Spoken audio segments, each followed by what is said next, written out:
जय हिंद दोस्तों, कैसे हैं आप सभी। आप सभी का अपने यूट्यूब चैनल कॉम्पिटिटिव क्रैक में स्वागत करता हूं।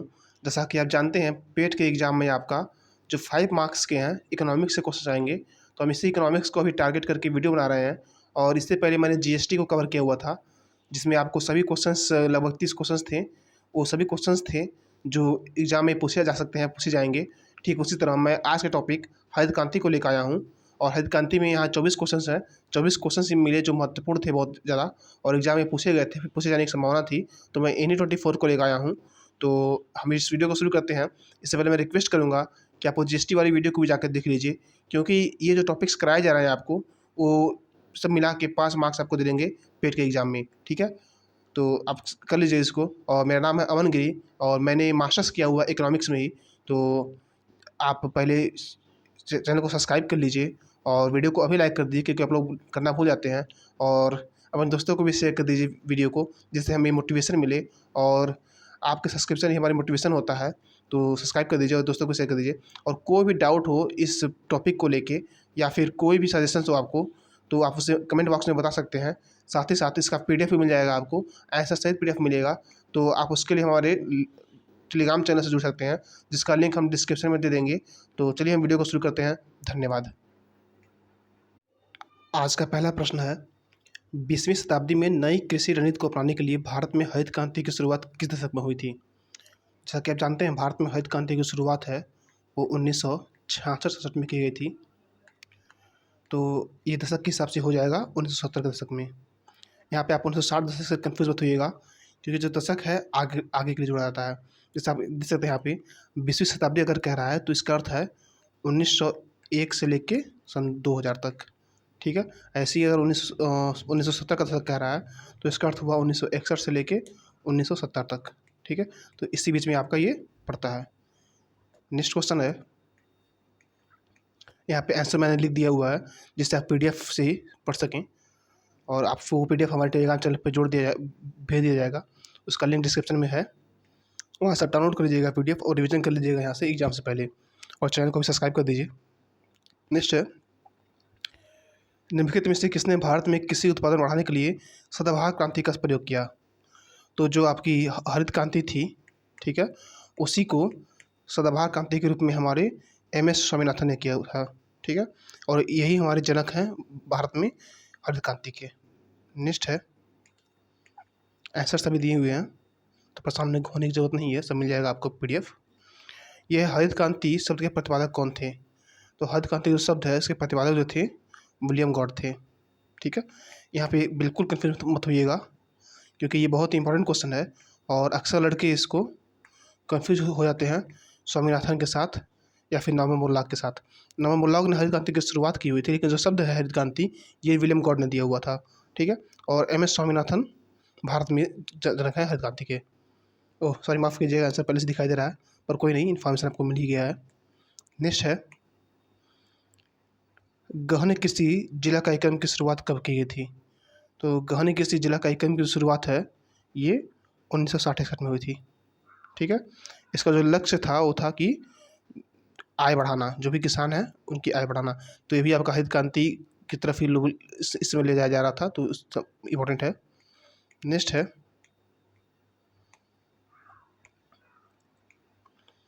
गहन कृषि क्षेत्रीय कार्यक्रम की शुरुआत कब की गई। तो गहन कृषि जिला कार्यक्रम की शुरुआत है आपका 1960-61 में हुआ। ठीक है, और गहन कृषि क्षेत्रीय कार्यक्रम की शुरुआत है ये 1964-65 में हुआ है। ठीक है, तो ऑप्शन 20 का करेक्ट आंसर हो जाएगा। ठीक है, देखिए पहले जिला की तरफ गए, फिर अब क्षेत्र की तरफ आए हैं। ठीक है, तो पहले जिला में विकास हुआ कृषि का, फिर क्षेत्र में हुआ। क्योंकि जो भी हमारा राज्य है, वो जो पावर है वो सेंटर से गांव की तरफ आता है। तो आप देख सकते हैं कि पहले जिला की तरफ गया, फिर क्षेत्र की तरफ आया है। तो इससे ट्रिक से याद कर सकते हैं आप, कन्फ्यूज नहीं होंगे। नेक्स्ट है, भारत में हरित क्रांति की शुरुआत हुई, तो पहले बता चुका हूँ 1966 में, तो ऑप्शन सी। नेक्स्ट है, हाँ ये भी ध्यान दीजिएगा कि उस समय थर्ड पंचवर्षीय योजना थी। हालांकि आपको कन्फ्यूजन होगा अगर ऑप्शन में आ जाए, आना नहीं चाहिए कि थर्ड पंचवर्षीय योजना थी या फिर योजना अवकाश था, ऐसा आना नहीं चाहिए। लेकिन अगर आता है तो क्वेश्चन को हो सकता है कि कोर्ट में ले जा सके, इसलिए ऐसा आता नहीं है कभी भी एग्जाम में। ठीक है, नेक्स्ट क्वेश्चन है, विश्व में हरित क्रांति के जनक कौन थे? तो विश्व में जो हरित क्रांति के जनक हैं वो है आपके नॉर्मन बोरलॉग, जो कि अमेरिका के हैं। नेक्स्ट है, ओह एक क्वेश्चन यहाँ पे है, नॉर्मन बोरलॉग किस देश के रहने वाले हैं? जैसा कि मैंने पहले बताया, संयुक्त राज्य अमेरिका के रहने वाले हैं। और इन्होंने जो अपना प्रयोग किया हुआ है वो किया था मैक्सिको में, और गेहूँ पे प्रयोग किया था इन्होंने, गेहूँ के बीज पे। ठीक है, रहने वाले हैं अमेरिका के और प्रयोग जो किए हैं मैक्सिको में। हाँ, चूँकि नॉर्मन बोरलॉग ने हरित क्रांति की खोज की थी, हरित क्रांति की शुरुआत की थी, जिससे जो हमारे विश्व में जो खाने की समस्या थी उसका समाधान हुआ, तो इसके लिए उनको नोबेल पुरस्कार मिला हुआ था। तो इम्पोर्टेंट होता है कि इनको नोबेल पुरस्कार कब मिला, तो ये उनको मिला है 1970 में। ठीक है, तो ऑप्शन ए। नेक्स्ट है, भारत की हरित क्रांति के जनक किसे माना जाता है? तो पहले ही बताया, एम एस स्वामीनाथन जो हैं वो हैं भारत में हरित क्रांति के जनक। नेक्स्ट है,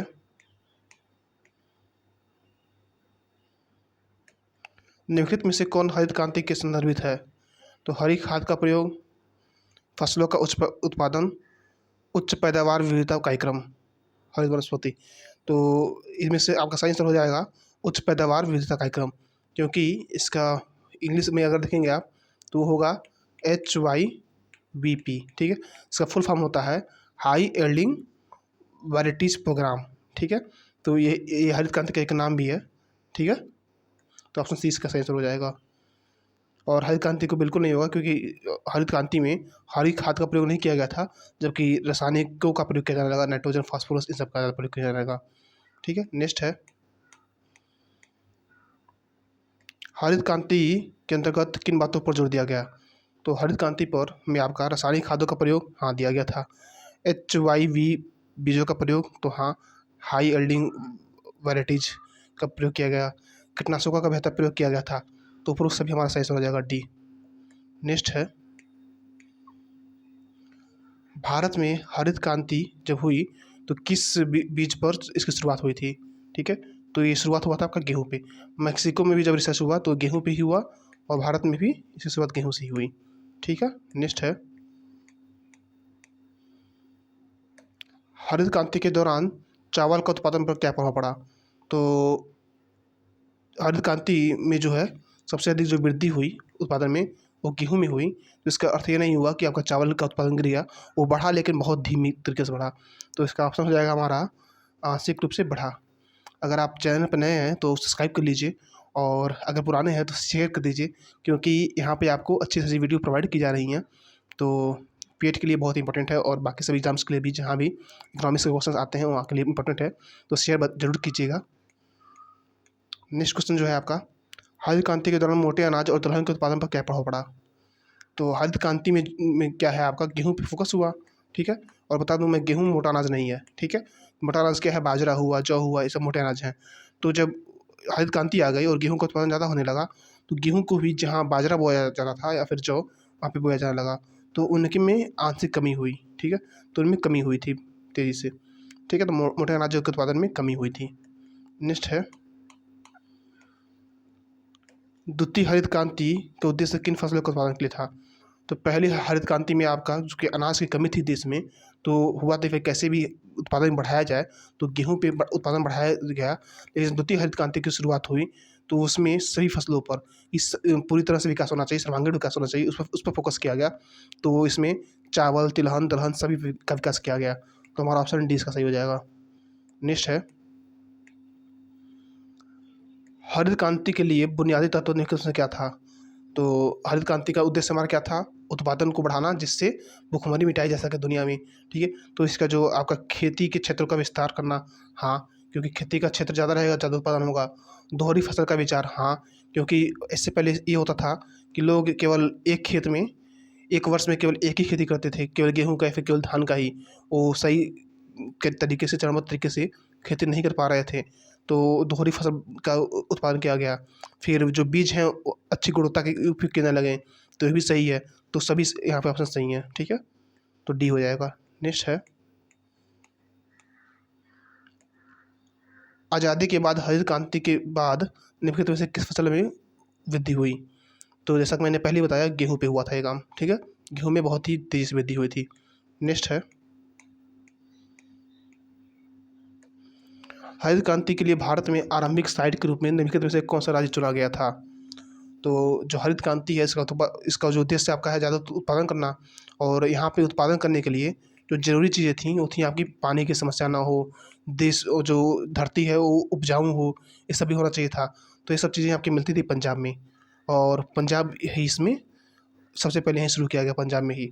आप अभी भी देख सकते हैं कि पंजाब ही वो राज्य है जो गेहूँ का प्रति हेक्टेयर बहुत ज़्यादा उत्पादन करता है। ठीक है, तो नेक्स्ट है,